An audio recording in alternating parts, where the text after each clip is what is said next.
dan sahabat baik saya, Bapak Prabowo Subianto.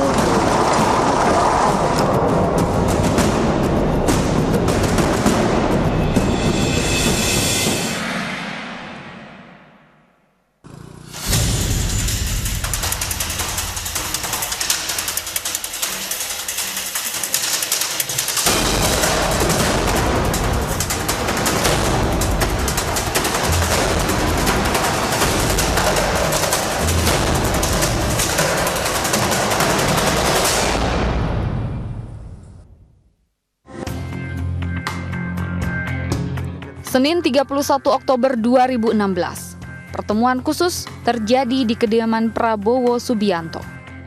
Rumah di Hambalang, Bogor, Jawa Barat, kedatangan tamu yang bisa dibilang istimewa, Presiden Joko Widodo. Rumah di Hambalang, Prabowo Subianto dan hobinya berkuda, bisa jadi sudah banyak orang tahu. Namun hari itu ada momen langka kala Presiden Joko Widodo juga diajak menunggang kuda bersama-sama. Prinsipe, kuda yang ditunggangi Prabowo, sementara Presiden Joko Widodo menunggangi Salero. Pertemuan keduanya tentu saja mengundang rasa penasaran. Apa yang dibicarakan di dalam rumah sebelum keduanya tampil di halaman? Nanti kita di dalam sampai tertawa bareng-bareng bahwa rivalitas itu ada pada saat Pilpres. Itulah demokrasi. Tetapi setelah itu kita bersama-sama bahu-membahu membangun negara dari segala sisi. Saya kira ini yang yang ingin kita sampaikan. Mungkin nanti tahun 2019 bisa saja ada rivalitas lagi, tapi setelah itu bahu-membahu lagi. Saya kira hal seperti ini yang tadi disampaikan Pak Prabowo di dalam tadi sambil makan. Yang kita harus jaga jangan sampai ada katakanlah unsur-unsur yang mau memecah belah bangsa, ya kan? Itu yang sangat kita jaga gitu loh, ya. Kita negara yang majemuk, kita negara banyak suku, banyak agama, banyak ras. Semua masalah, kalau ada masalah, marilah kita selesaikan dengan sejuk, dengan damai. Ya, di ruangan boleh kita saling menegur, tapi itu yang harapan saya sebagai anak bangsa. Saya selalu ingin suasana yang baik. Itu dari saya, Pak. Ya, Pak. Itu dia, pesan bernada nasionalisme terucap dari seorang mantan Komandan Jenderal Pasukan Khusus, Kopassus. Sesuatu yang memang khasnya Prabowo. Pertemuan di Hambalang boleh jadi hanya terjadi hitungan jam saja. Namun kesan yang ditinggalkan ke depan halayak masih tertanam. Pertemuan yang dinilai dapat mendinginkan suhu politik, terlebih karena digelar sebelum tanggal 4 November.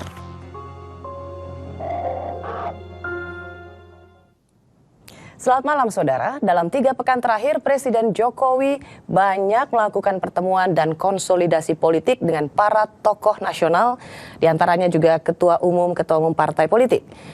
Salah satu diantaranya adalah Ketua Umum Partai Gerindra, Bapak Prabowo Subianto. Selamat malam Pak Prabowo. Selamat malam. Apa kabar Pak? Baik, terima kasih. Hal pertama yang waktu saya ketemu Bapak barusan saya bilang, kurusan Pak Prabowo. Saya kira, ya saya ingin lebih kurus lagi. Masih mau kurus lagi? Masih. Saya tadi tanya, kenapa tambah kurus? Mikirin negara kayaknya Pak. Ya kita kan semuanya harus memikirkan negara.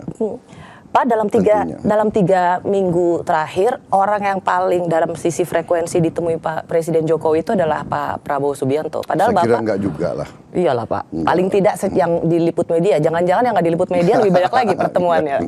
Iya, jadi saya kira memang itu tugasnya seorang kepala negara, seorang kepala pemerintah, ya harus memelihara komunikasi politik dengan semua unsur ya. Jadi saya kira wajar dan itu yang dilakukan oleh beliau, saya kira. Tapi tentu tidak mungkin tanpa alasan, Pak.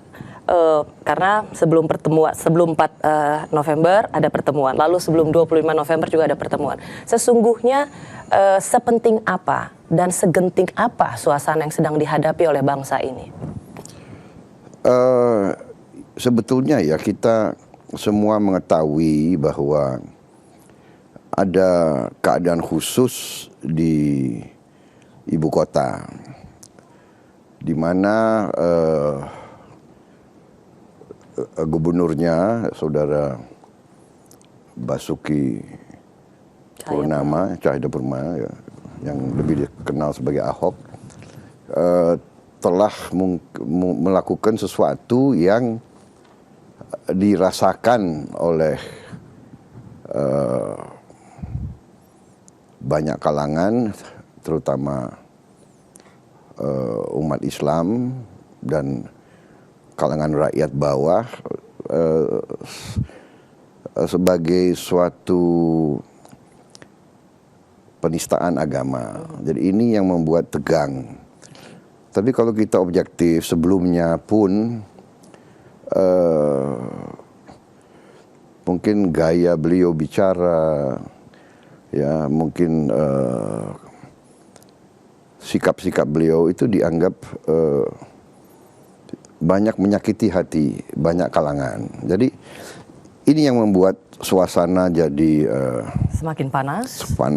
Ya, tentunya suasana panas ini, apalagi masalah agama ya, di negara seperti kita kan sangat sensitif. Ya.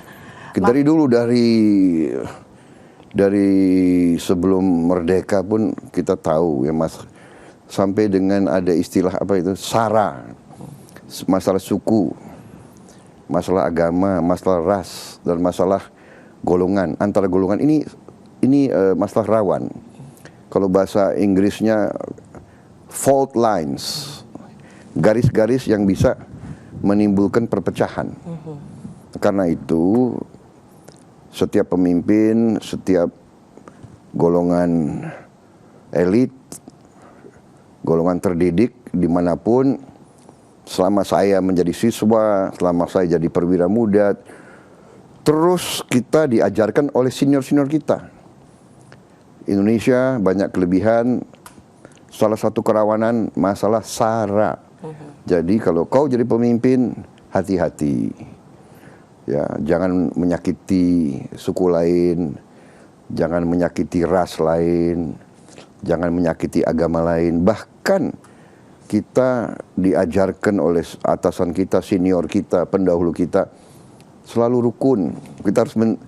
Kita harus memelihara kerukunan, persahabatan, ya kan, kekeluargaan itu. Penting. Ini hal-hal yang tidak boleh kita anggap enteng. Ya. Jadi perdamaian itu tidak gampang.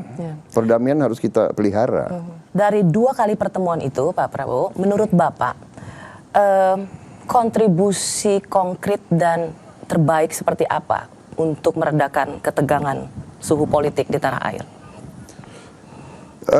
Saya sebetulnya tanpa diminta pun ya, saya selalu berinisiatif untuk meyakinkan semua pihak bahwa kita harus mencapai tujuan-tujuan kita dengan cara yang baik, cara yang sejuk, dan cara yang menghindari segala kemungkinan kekerasan. Itu yang saya ajarkan di Gerindra juga, bahwa saya selalu cerita kepada mereka, saya ini mantan prajurit, saya dididik untuk perang, saya mengerti perang, saya paham perang, dan ya saya selalu di pasukan tempur, saya bukan perwira di belakang meja, ya.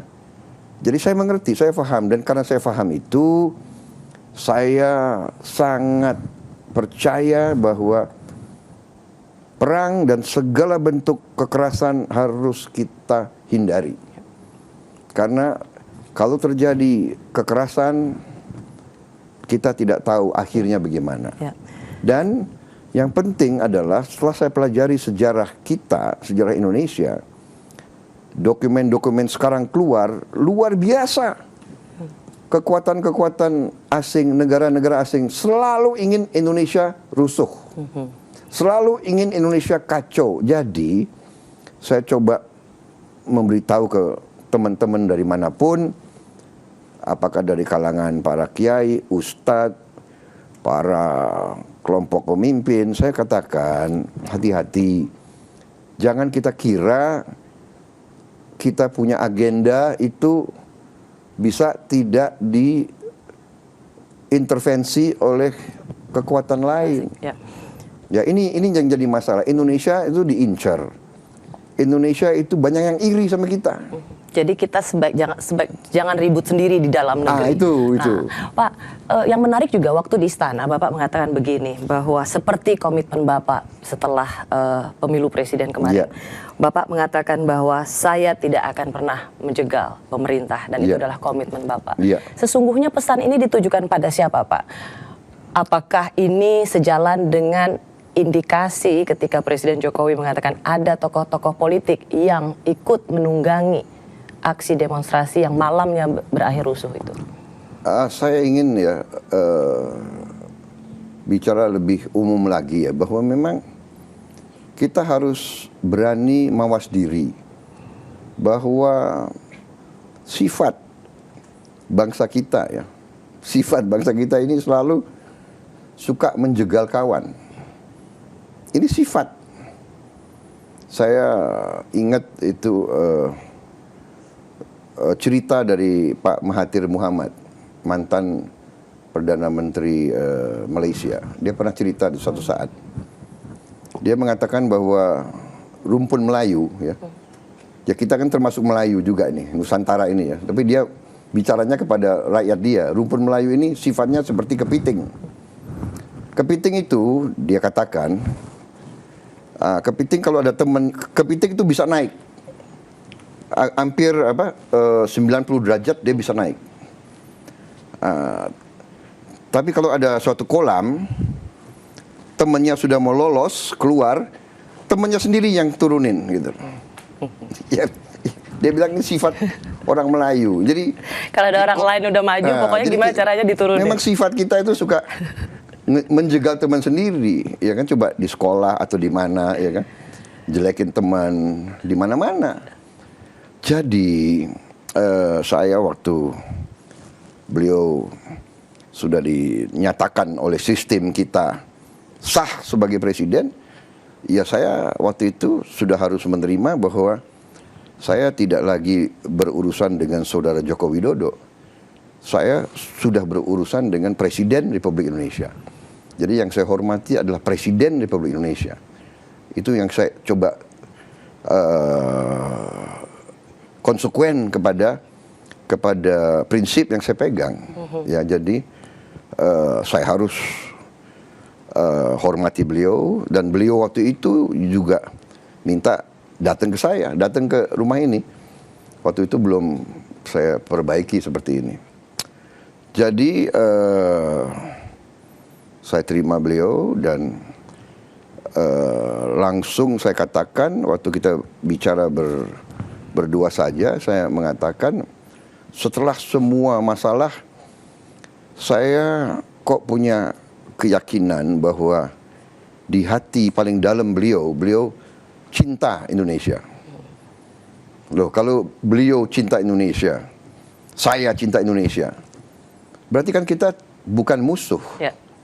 Berkompetisi waktu di pemilu sudah selesai. Iya, dan saya katakan ke beliau, ya Bapak sekarang diberi mandat, silakan Bapak laksanakan tugas Bapak dengan sebaik-baiknya. Saya akan melaksanakan tugas yang diberikan rakyat kepada saya. Di legislatif, mengamankan dan mengoreksi kebijaksanaan pemerintah Bapak. Kalau ada yang keliru, ya saya akan kritik, saya akan memberi pilihan-pilihan lain. Kita tidak mau mbeo, ya. Nah, ini intinya bahwa demokrasi itu harus ada check and balance, harus ada. Tapi bukan dengan cara menjegal. Bukan cara menjegal. Kenapa kita menjegal? Kan ini negara kita. Ya. Pak Prabowo, pihak aparat keamanan juga mensinyalir jika ada demonstrasi untuk lanjutan itu bisa ditengarai sebagai upaya makar atau penggulingan pemerintahan yang sah. Sebagai seorang mantan prajurit, mantan Danjen Kopassus, seberapa mudah sesungguhnya menggulingkan pemerintah? Jangan dijawab dulu Pak, kita break dulu, kami kembali sesaat lagi.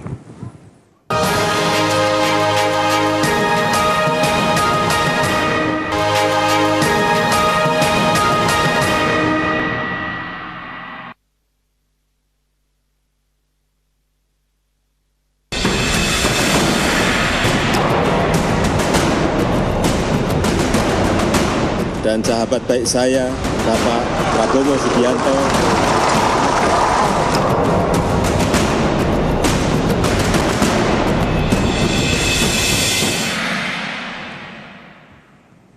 Saudara, kembali lagi bersama saya Rosyana Silalahi yang mendapat kesempatan istimewa mewawancarai secara khusus Bapak Prabowo Subianto.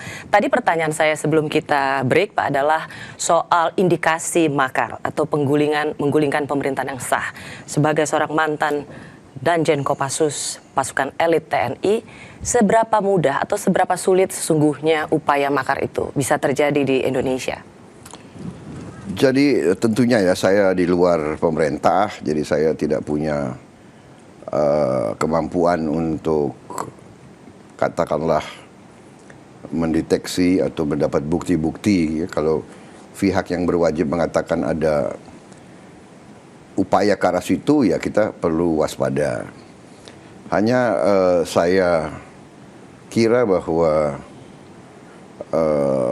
setiap usaha untuk melakukan hal-hal yang tidak sesuai dengan konstitusi itu mengandung risiko yang sangat besar. Ya.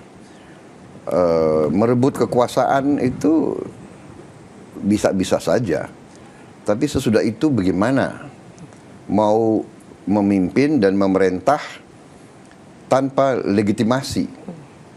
Kalau kita sudah biasa menurunkan pemimpin yang dipilih secara elektoral, secara konstitusional, sudah biasa di tengah jalan kita turunkan. Ini nanti ya ada kos politik yang mahal sekali. Ya, jadi kebiasaan. Di mana ujungnya tidak ada budaya politik yang baik dan sebagainya. Jadi kita ingat, kita kan usia kita berapa? 71 tahun ya sekarang. Itu dalam suatu kurun waktu suatu negara bangsa itu bukan sesuatu yang lama.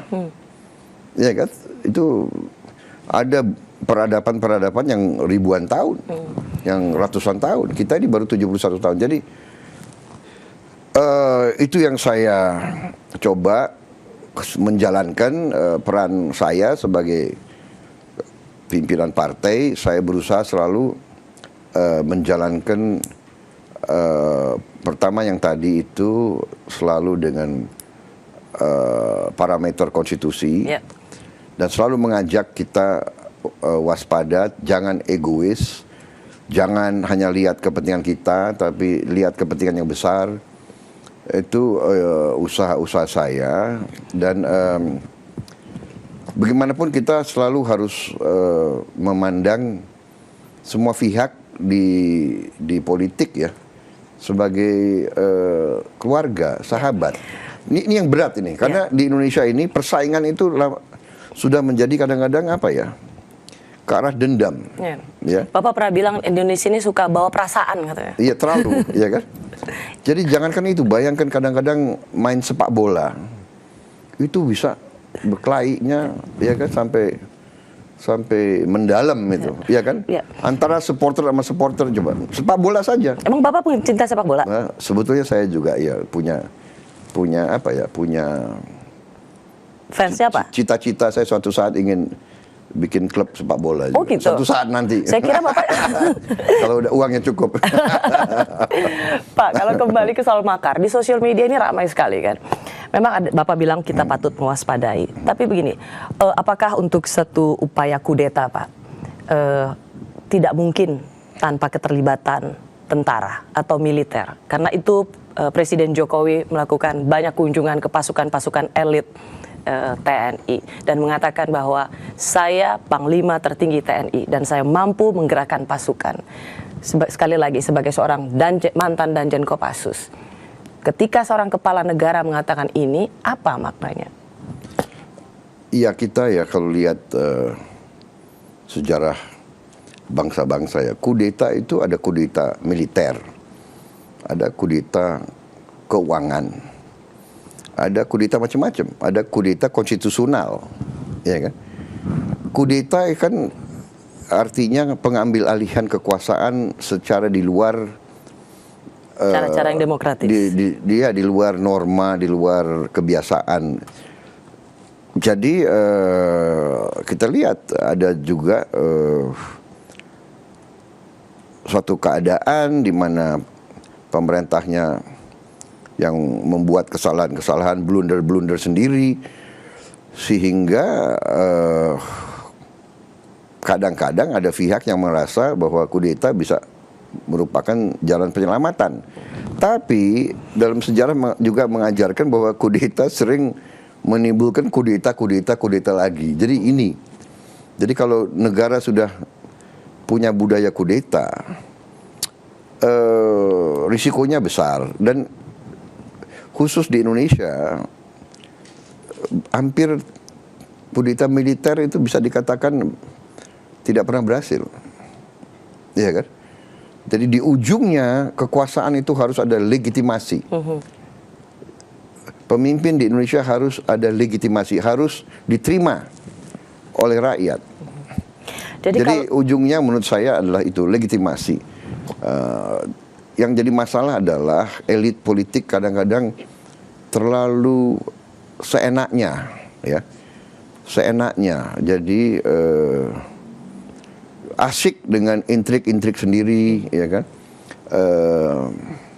Budaya bohong, budaya tipu, semua bisa ditipu, ya kan? Rakyat pun mau ditipu, tapi ternyata rakyat itu tidak bodoh. Rakyat juga sekarang, apalagi sekarang, hampir rakyat semuanya punya iPhone, punya handphone, punya, iya kan? Ya, punya internet di mana-mana, ada Instagram, ada Twitter, ada. Jadi janganlah anggap rakyat kecil itu bodoh. Jadi si elit ini boleh seenaknya, ya kan? Ya.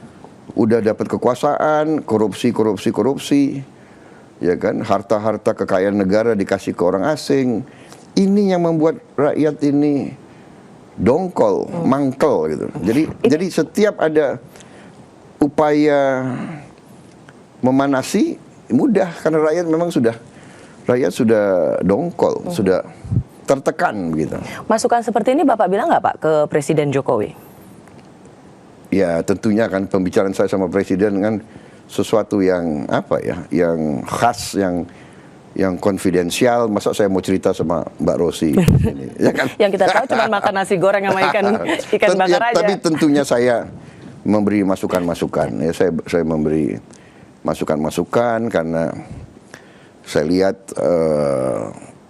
bagaimanapun ketegangan harus kita redakan, ya. Sesuatu keadaan yang tegang itu merugikan semua pihak, menurut saya. Pada saat kita keyakinan saya. wawancara ini Pak, hari yang sama Kapolri, Ketua MUI, Ketua Gerakan Nasional Pengawal Fatwa MUI, dan banyak ulama juga sudah melakukan konferensi pers terkait aksi damai 2 Desember dan sepakat bahwa aksi itu akan dilakukan di Monas dan tidak lagi di Jalan Protokol Sudirman Tamrin, diisi dengan sholat dan juga zikir bersama. Bagaimana Anda melihat ini? Ini sebuah solusi yang baik meskipun tuntutan mereka tetap sama tentang kasus penistaan agama ini. Saya kira ya kita patut bersyukur ya ada pertemuan seperti itu, kemudian ada kompromi-kompromi, ada katakanlah give and take ya. Jadi saya bersyukur dan mudah-mudahan dengan pertemuan-pertemuan semacam itu kita bisa mendapatkan suatu keadaan yang terkendali, yang penuh kedamaian. Saya kira itu yang paling penting. Kita menyambut ini dengan sangat baik ya Pak Prabowo. Hanya begini Pak, satu sisi ada proses hukum yang sudah dijalankan dan kita akan menunggu bagaimana majelis hakim akan menyidangkan kasus ini. Di lain sisi adalah fakta bahwa banyak umat muslim yang tersinggung atas ucapan Pak Basuki Cahayapurnama. Dan tuntutan mereka adalah Pak Ahok harus ditahan. Nah, bagaimana Wakil Presiden hari ini mengatakan bahwa pemerintah tidak bisa ditekan dengan aksi demonstrasi. Apakah tekanan-tekanan seperti ini bisa diakomodasi dalam proses demokrasi?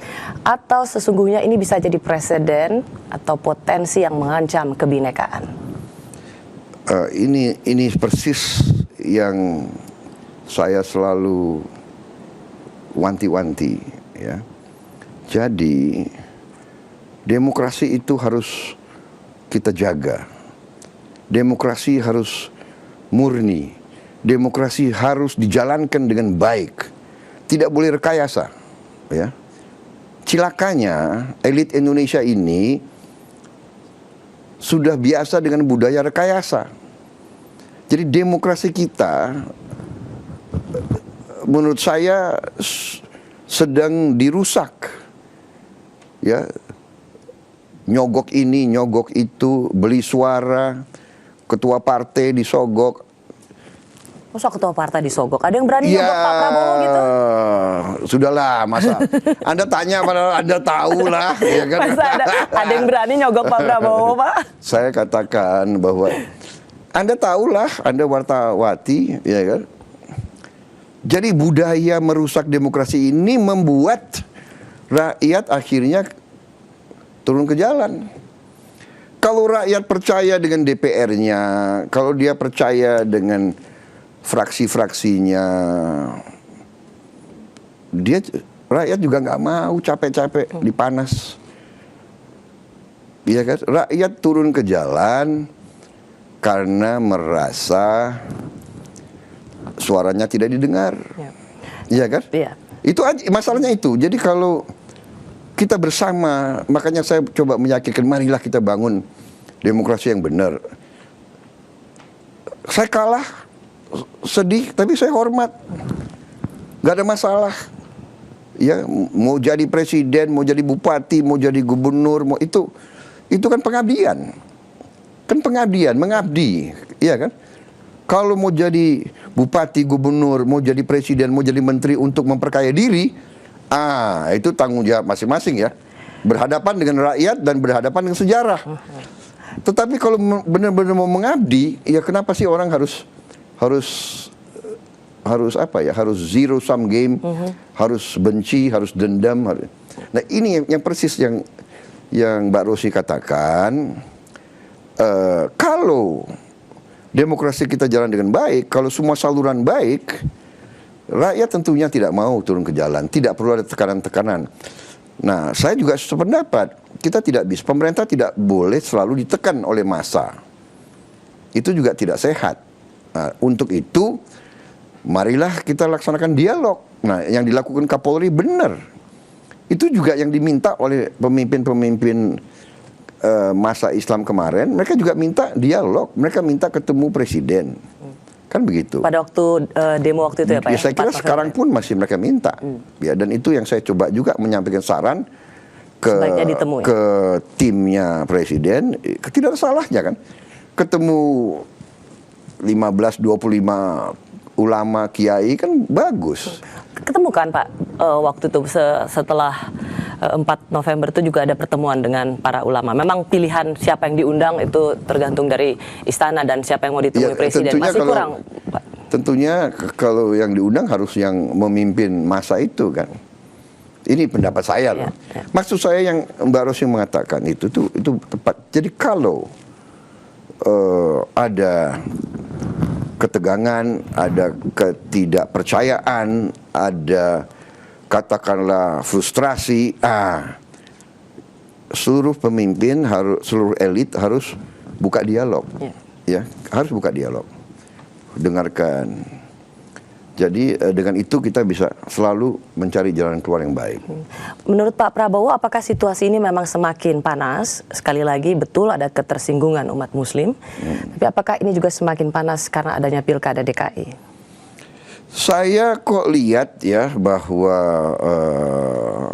pemerintah, bahwa Presiden Jokowi juga tanggap, beliau juga merasakan, dan akhirnya juga proses dijalankan sesuai janji beliau, proses hukum berjalan,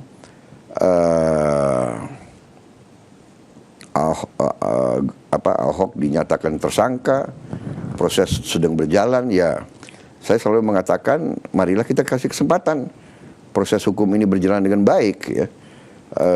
Masalah pilkada itu saya kira sekarang sudah bukan menjadi faktor utama. Faktor utama kita sekarang adalah bagaimana kita bisa menurunkan ketegangan. Ya. Saya kira itu. Ya. Bicara soal pilkada, Pak, tidak bisa dipungkiri bahwa tokoh sentral politik Indonesia itu tidak pernah lepas dari nama-nama besar seperti Ibu Megawati, Bapak Prabowo Subianto, dan Bapak Susilo Bambang Yudhoyono. Dan itu tercermin dalam Pilkada DKI Jakarta. Apakah ini merupakan jembatan untuk kepemimpinan nasional? Sekali lagi Pak, jangan dijawab dulu. Kami kembali sesaat lagi.